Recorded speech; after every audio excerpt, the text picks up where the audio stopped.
বীরভূমে এসআইআর প্রক্রিয়ায় বাদ পড়লেন প্রায় 1,78,876 ভোটার।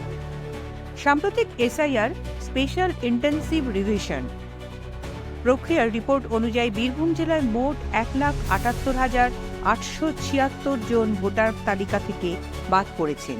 বিধানসভা ভিত্তিক বিশ্লেষণে দেখা যায় সবচেয়ে বেশি ভোটার বাদ পড়েছে রামপুরহাট কেন্দ্রে 22,254 জন। অন্যান্য কেন্দ্রে বাদ পড়া ভোটারের সংখ্যা হল বোলপুর 18,220 জন, মুরারাই 17,426 জন, সিউড়ি 17,194 জন, দুবরাজপুর 17,156 জন। সবচেয়ে কম ভোটার বাদ পড়েছে ময়ূরেশ্বর কেন্দ্রে 11,967 জন। লাভপুরে বাদ পড়েছে 12,222 জন এবং হাসন কেন্দ্রে 13,020 জন। প্রশাসনের দাবি, অনেক ক্ষেত্রে ভোটারদের অনুপস্থিতি, তথ্য যাচাই ও স্থানান্তরের কারণে নাম তালিকা থেকে বাদ পড়েছে। তবে এত বড় সংখ্যায় ভোটার বাদ পড়া নিয়ে রাজনৈতিক মহলে উদ্বেগ দেখা দিয়েছে। Bureau report, Bolpur news. আমাদের টোটাল বোলপুরে 16,000 অ্যাপ্রক্স আপাতত এএসডি লিস্টে রয়েছে। এবার এনাদের কাছে সুযোগ থাকছে, এনাদের কোনো ক্লেমস অ্যান্ড অবজেকশন থাকলে এনারা বিএলওর সাথে আপাতত যোগাযোগ করবেন। তারপরে আমাদের যা গাইডলাইন্স আসবে সেই অনুযায়ী আমরা জমা নেব এবং তারপরে ডিসপোজ করা হবে বা হিয়ারিং এ ডাকা হবে। হ্যাঁ, মানে আমাদের বোলপুর ব্লকে দুটো আমাদের এসি রয়েছে, নানুর এবং বোলপুর। এই দুটো পোর্শন মিলিয়ে আমি বললাম যে আমাদের ব্লকের ক্ষেত্রে, মানে এটা আমাদের ব্লকের যে জুরিসডিকশন রয়েছে সেটাতে 16,000-এর মতো এএসডি লিস্টে নাম রয়েছে। এক্ষেত্রে যদি মানে যারা বাদ পড়েছে তারা যদি ক্লেম করে, সেক্ষেত্রে কি ভিডিও অফিসেই আসতে হবে নাকি বিএলও? আমাদের কাছে আমাদের ইলেকশন সেলে যোগাযোগ করতেই পারে, আমরা সেই অনুযায়ী গাইড করে দেবো। না হলে বিএলওদের কাছেও আমরা বলে দিয়েছি কিভাবে মানে জমা নিতে হবে, বিএলওরাও গাইড করে দেবে। এখনো পর্যন্ত কোনো অসুবিধার মুখে পড়তে হচ্ছে এইসব? না, আমরা সেইভাবে অসুবিধা ফিল এখনো অবধি করিনি। যেরকম ইনস্ট্রাকশন এসছে আমরা সেইভাবে ইনস্ট্রাকশন পার্কুলেট করে দিয়েছি ডাউন দ্য লাইন। বিএলওরাও আমাদের সাথে যথেষ্ট সহযোগিতা করেছে এবং সেইভাবে আমরা কাজ করেছি। এই যে খসড়া লিস্টগুলো বেরিয়েছে এখনো পর্যন্ত, এগুলো কোথায় কোথায় সার্কুলেট করা হবে? খসড়ার লিস্টগুলো আমরা বিএলওদের হাতে তুলে দিয়েছি, তার সাথে এএসডি লিস্টটাও বিএলওদের সাথে গেছে। বিএলওরা আপাতত নিজেদের বুথে গিয়ে ওগুলোকে টাঙিয়ে দেবে। ওখানে ওনাদের যারা ইলেক্টর রয়েছে বিএলওদের সাথে যোগাযোগ করবে, ওখান থেকে নাম দেখে নিতে পারে। তাছাড়াও আমাদের সিইওর সাইটেও এএসডি লিস্টটা অ্যাভেলেবেল রয়েছে এবং ওখানেও নিজের নাম সার্চ করে যে কোনো ইলেক্টর দেখে নিতে পারেন যে তিনি থাকছেন কিনা। এখনো পর্যন্ত কি কোথাও দেখা গেছে যে বাবার থেকে ছেলের যে বয়সের পার্থক্য বা এই ধরনের কোনো কোনো কিছু কি দেখা গেছে, কোনো ব্যতিক্রম কিছু? সেটা কিছু কেস আছে, ওইটা হিয়ারিং এর সময় ডিসপোজ হবে। আজ আমাদের এসআইআর যেটা ছিল সেটা ড্রাফট রোল বেরোলো আজকে আমাদের, সাথে সাথে এএসডি যেটা লিস্ট সেটাও আমরা পেলাম হাতে। এখন এটা গিয়ে আমরা এএসডি লিস্টটা আমাদের যে বুথ আছে সেখানে টাঙিয়ে দেবো। আমাদের যারা ভোটার আছে আমার বুথ এলাকার, তারা সেই লিস্টে এসে দেখবে কারা বাদ গেলেন, কাদের নাম এই রোলে থাকলো বর্তমানে এসআইআর পর। সেই প্রক্রিয়াটা চলবে এখন পরের কাজ হচ্ছে আমাদেরকে গিয়ে লিস্টটাকে টাঙিয়ে দেওয়া এবং একটা মানুষকে সচেতন করা যে কার কার নাম এলো, তারা নিজেদের যে দেখবে। যাদের নাম বাদ দিয়েছে বা জীবিত আছে তারা কি আপনার কাছে এসে ফর্ম ফিল আপ করবে আবার? না, সেরকম তো নয়। এখন ড্রাফট লিস্টের নাম আছে, তারপরের প্রক্রিয়া আবার যেভাবে আমাদেরকে নির্দেশিকা দেবেন আমাদের উপরমহল থেকে সেইভাবে চলে প্রক্রিয়াটা। ওই যে ফর্ম ফিল আপ করতে হবে কি হবে না, কার কী সিস্টেম, কার কোন অবস্থায় রয়েছে, সেটা পরের প্রক্রিয়া আসবে। কিন্তু এখন যেটা হচ্ছে ড্রাফট রোল বেরিয়েছে, ড্রাফট রোলটা আমরা এখন ডিসপ্লে করবো এবং আমরা জনসভাকে নিয়ে আসবো। আমাকে সুপারভাইজার দিয়েছে, আমার সুপারভাইজার আমাকে এটা এখন ড্রাফট রোলগুলো হাতে দিলেন, আমার বুথেরটা আমি নিয়ে যাচ্ছি। যেমন সব জায়গাতেই নাম বাদ গিয়েছে, তো এটা তো ওপর লেভেলে মমতা ব্যানার্জি, অভিষেক ব্যানার্জি দেখছে, ওরা যা ডিসিশন দেবে আমরা সেটাই করব। কিন্তু দেখা যাচ্ছে যে আমার ওয়ার্ডে বোধহয় 176টা বাদ গিয়েছে, আমার 6টা বুথ মিলিয়ে। এরকম সব ওয়ার্ডই হয়েছে, 176, 177, 178। দেখা যাচ্ছে মানুষজন যারা জীবিত রয়েছেন তারা ভারতীয়, অথচ তাদের নাম বাদ। এরকম তো হয় নাই, এখনো পর্যন্ত খবর পায়নি। 2002-এর নাম তো সবারই উঠেছে, কেউ বাদ যায়নি। এইবারে ধরুন 2-একটা ইনকোয়ারিতে বোধ হয় তাদের এই জায়গা থেকে ওই জায়গায় গিয়েছে, ওই জায়গা থেকে এই জায়গায় গেছে, সেগুলো 2-একটা গোলমাল হয়েছে, সেগুলো ঠিক হয়ে যাবে। তারপরে দেখি মমতা ব্যানার্জি, অভিষেক ব্যানার্জি কী বলে। আপনি বলছেন যে 17 তারিখে খেলা শুরু হয়ে যাবে, ১৭ তারিখ থেকে খেলা শুরু হবে কথা তো বলিনি। ডাক বাংলার মাঠে বলেছিলাম খেলা শুরু হলো, তো কালকে তো খেলা আছে, কাল খেলা শুরু হবে, কাল তো ডাক বাংলার মাঠে খেলা আছে। আপনারা কি ভুলে যান নাকি ১৭ তারিখে ডাক বাংলার মাঠে খেলা নেই? সুন্দর খেলা হবে, সব বিদেশের থেকে প্লেয়ারগুলো আসছে। দেখুন, অভিষেক ব্যানার্জি আছে, মমতা ব্যানার্জি আছে, পার্টির লিডাররা আছে, তারা নিশ্চয়ই সিদ্ধান্ত নেবে। তবে আমার মনে হচ্ছে যে এসআরের পর যা ডিসিশন দেবে তাই হবে। তবে এখনও ইনকোয়ারি বাকি আছে, ইনকোয়ারি হবে, বাদ বললেই তো আর বাদ হয় না। আপনাদের সামনে উপস্থিত হয়েছি আজকে এই খুব গুরুত্বপূর্ণ দিন, যখন আমরা আমাদের বীরভূম জেলার ড্রাফট রোল পাবলিশ করে ফেলেছি। কিছু বলার আগে আমাকে অন্তত ধন্যবাদ জানাতে হবে বীরভূমের মানুষকে, যারা অনেক সাহায্য করেছে আমাদের বিএলওদের।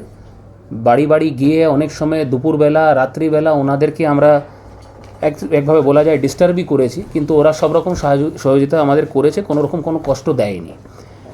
সেকেন্ড, আমাকে ধন্যবাদ জানাতে হবে আমাদের বিএলও সাহেবদের, আর পুরো ইলেকশন মেশিনারি, কিন্তু আলাদা করে বলবো বিএলও সাহেবদের বা ম্যাডামদের, যারা অনেক কষ্টের মধ্যে এই বৃষ্টি, গ্রীষ্ম, শীত যাই বলুন, বিভিন্ন এলাকায় সব রকম চেষ্টার মধ্যে ওরা ছিল। আর বিভিন্ন জায়গা ঘুরে ঘুরে ওরা এই কাজ করেছে। কিছু কিছু বাড়ি ওদেরকে 4বার 5বারও যেতে হয়েছে, কিন্তু খুব সুন্দরভাবে উইদাউট এনি প্রবলেম ওরা কিন্তু এই কাজটা শেষ করেছে। আপনারা জানেন কি আজকে যখন এই রোলটা পাবলিশ হচ্ছে, তখন আমাদের এই ব্যাপারটা রিপিট করা দরকার কি ইসিআই কিন্তু এই এসআইআর প্রসেসটা ফুল ট্রান্সপারেন্সি সঙ্গে কাজ করেছে। বিভিন্ন সভায় আমরা পলিটিক্যাল পার্টির মিটিং করেছি, ভোটারদের সঙ্গে এঙ্গেজ করেছি, বিএলও সাহেবদের যদি কোনো কমপ্লেন থাকে ওটাকে অ্যাড্রেস করেছি। এই পুরো ট্রান্সপারেন্সি আর ইনক্লুশনের সঙ্গে এই কাজটা হয়েছে।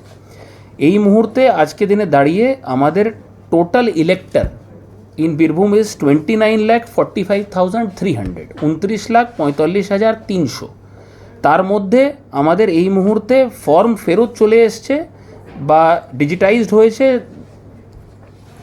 27,66,424, 27,66,424। এইটা নিয়ে এবার আমাদের পরের প্রক্রিয়া। আপনারা জানেন 3,076 এই মুহূর্তে 3076 বুথস বীরভূমে আছে। আমরা চেষ্টা করছি কোনো এলিজিবল ভোটার বাদ না চলে যায়। আমরা চেষ্টা করছি কোনো রকম কষ্ট মানুষের না হয়, সেই কারণে বিএলও বিএলএ কোঅর্ডিনেশনে বাড়ি বাড়ি গিয়ে এই এনুমারেশন ফর্মগুলো তোলা হয়েছে, তথ্যগুলো তোলা হয়েছে। একটু ডেটস আপনাদের সঙ্গে শেয়ার করে দিচ্ছি। Publication of draft roll 16 December আজকে হয়ে গেছে। এরপরে ক্লেমস অ্যান্ড অবজেকশনের পিরিয়ডটা চলবে 16 ডিসেম্বর থেকে 15 জানুয়ারি, 16 ডিসেম্বর টু 15 জানুয়ারি। নোটিস ফেজ, যেটাকে আমরা বলি হিয়ারিং আর ভেরিফিকেশন, চলবে 16 ডিসেম্বর থেকে 7 ফেব্রুয়ারি, মানে 15 জানুয়ারিতে ক্লেমস অ্যান্ড অবজেকশন শেষ।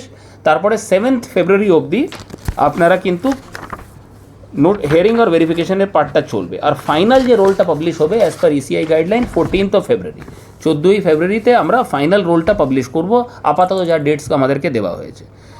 আপনারা যদি ড্রাফট ভোটার লিস্টে নিজের নাম দেখতে চান, তাহলে একটা তো অপশান হচ্ছে প্রত্যেক বিএলও সাহেবদেরকে এই প্রিন্ট আউট দিয়ে দেওয়া হয়েছে, ওরা বুথগুলোতে ঝুলিয়ে দিয়েছে, আপনি গিয়ে ওখানেও দেখতে পারেন।